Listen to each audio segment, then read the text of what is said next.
You know, like in '82 when he won the motocross and Trophee of Nations. I kind of read something in the magazine where he told DeCoster, I don't need no chest protector. You know, he's already knew he's going to win. You know, he's like dominated.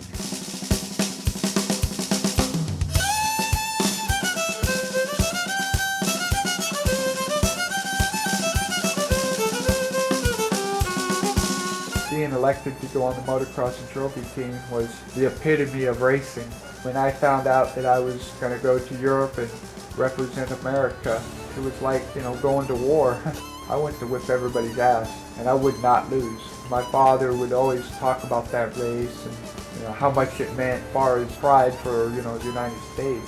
Everybody was like, oh, what's Dan, you know, because he was so inconsistent, and it's such a political pick of who's on the team. And you know, if he didn't crash, he was the fastest guy there. It was almost like he didn't even watch anybody else. He was just so much fun to watch. Just amazing, man.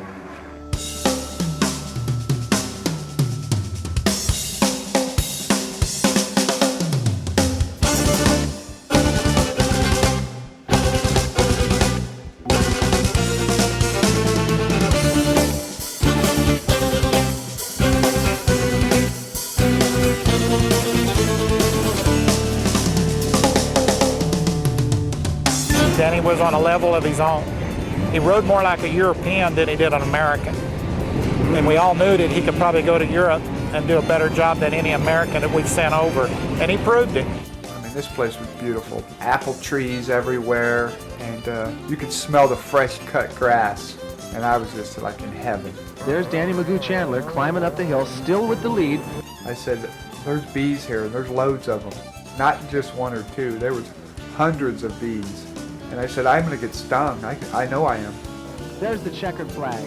And the win is up. For the first heat, number 3, Danny Magoo Chandler from Team USA takes the first spot.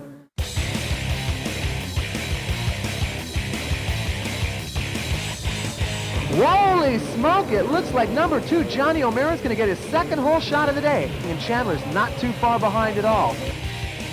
Honestly, I hated racing against him.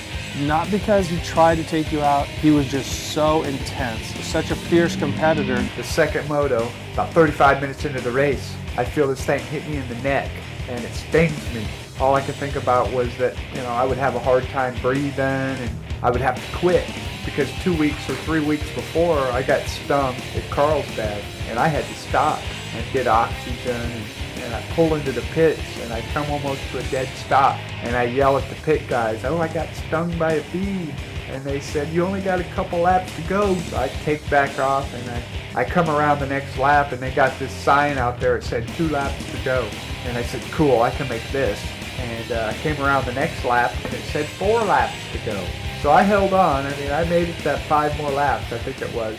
And I pulled into the pits, and you know, when you get stung, when you have an allergic reaction, you know, you start itching everywhere, and you can't breathe. And so I grabbed this wire brush, and I start scratching myself, you know. And Roger DeCoster came running up with the medic.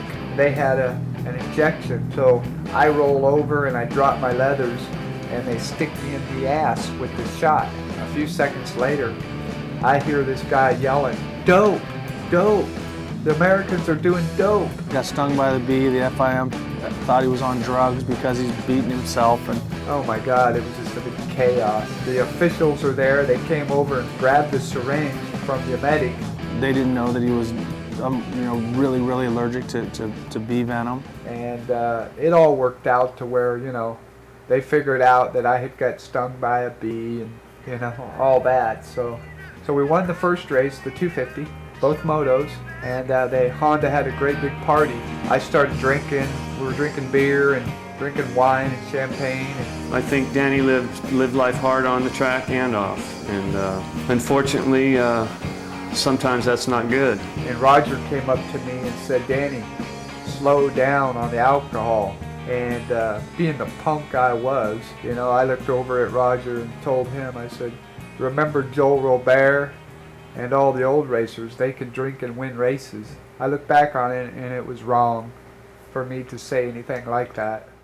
So we got in the rental cars and we drove to Switzerland for the 500. I think I have a good chance today. I think it's just going to, man, I'm getting a good start, you know. if you don't get a good start, I think it's going to be a little bit harder to work back up, you know, from the back, because the track is so rocky. So all the Americans, all my teammates were crying about where they wanted to start. And I told Roger, I said, hey, I'll go first because I don't care where I start. And I was on the far outside, the worst place in the world to be. Whole shot, gone. I never looked back, you know, ran away with it. Number 3, Danny Magoo. Seems hard to imagine him being over in Europe and not being in the lead.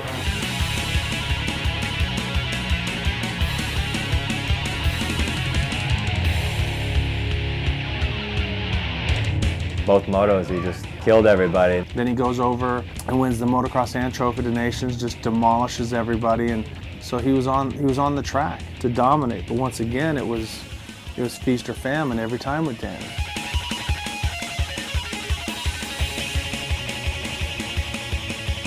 Danny Magoo Chandler up on one wheel. He's celebrating because nobody has ever won all 4 motos of this international competition.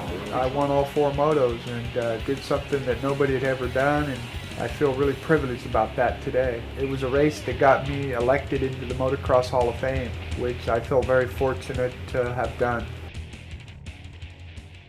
Just wide open, just like he is on the track. I mean, you can tell personalities off the track.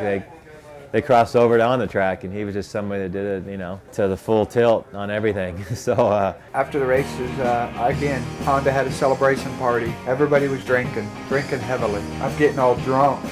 Dessert came, and it was some kind of cream pie. I grabbed my pie and I smashed it in this guy's face. And before he could do anything about it, I grabbed another piece of pie and I smashed it in my own face, throwing pie everywhere and throwing bread. And I let alcohol, you know, take over.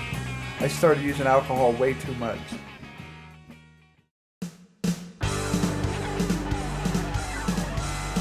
Danny and I grew up, I think, in similar circumstances. That we didn't have a lot of money growing up, and give a white trash kid some money, he's going to go blow it, you know, and he's going to be the big kid on the block. you know, up in the mountains there, and there's dune buggies and crashing things, and So I really need the mountains, yeah. I need to go out and do my thing when I want to do it.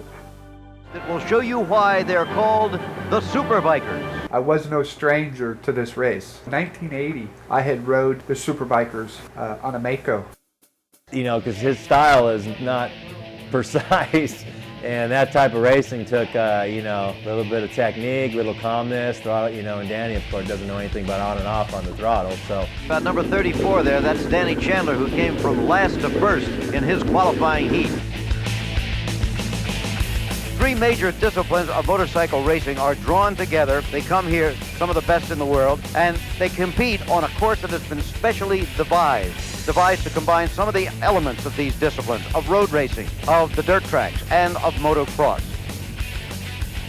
Ricky Graham still the leader, but now by a narrow margin over number 34, Danny Chandler. And now Jay Springsteen is moving into second place, ahead of Chandler, as you would predict. Again, the Harley-Davidson on the long, fast straightaway. And there, he does get second back again from Jay Springsteen, does Danny Magoo Chandler. We've got Ricky Graham on the lead. Danny Magoo Chandler almost beside him now, and taking the lead from him, in fact. Side by side racing for the lead. How often have you seen that in a motorcycle race? And now it's Danny Chandler taking the lead. Taking the lead at last from Ricky Graham. Steve Wise had won it 2 years before, so they had a $50,000 bounty out on Steve Wise.